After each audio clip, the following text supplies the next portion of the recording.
இந்த தீபாவளிக்கு ரொம்ப பாரம்பரியமான அதே நேரத்தில் ரொம்ப ஹெல்த்தியான ஸ்நாக் ரெசிபி பொருள் விளங்கா உருண்டை எப்படி செய்யறதுன்னு பார்க்கலாமா? அந்த காலத்தில் இந்த உருண்டை இல்லாத பண்டிகைகளே இருக்காது.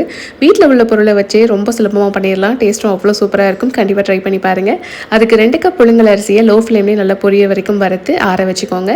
அதிலே 1 கப் பாசிப்பருப்பையும் சேர்த்து நல்லா வறுத்து அதையும் ஆற வச்சுக்கோங்க. இது கூடவே ஃப்ளேவருக்கு 4 ஏலக்காவை சேர்த்து இது நல்லா ஆற விட்டதும் மிக்ஸி ஜாரில் சேர்த்து நல்லா பொடி பண்ணிக்கோங்க. இதில் ஒரே ஒரு கரண்டி மட்டும் தனியாக எடுத்து வச்சுக்கோங்க. இப்போ கடாயில் 1 ஸ்பூன் நெய் சேர்த்து அரை மூடி தேங்காவை சில்லாக நறுக்கி நல்லா வதக்கிக்கோங்க. நல்லா வதக்கும் பொழுது நீங்கள் 10 நாள் வரைக்குமே இந்த உருண்டையை ஸ்டோர் பண்ணிக்கலாம். அது கூடவே வேர்க்கடலை, பொட்டுக்கடலை, கருப்பு எல்லையும் சேர்த்து நல்லா வறுத்து நம்ம அரைச்சி மிக்சரோட சேர்த்து கலந்து விட்டுக்கோங்க.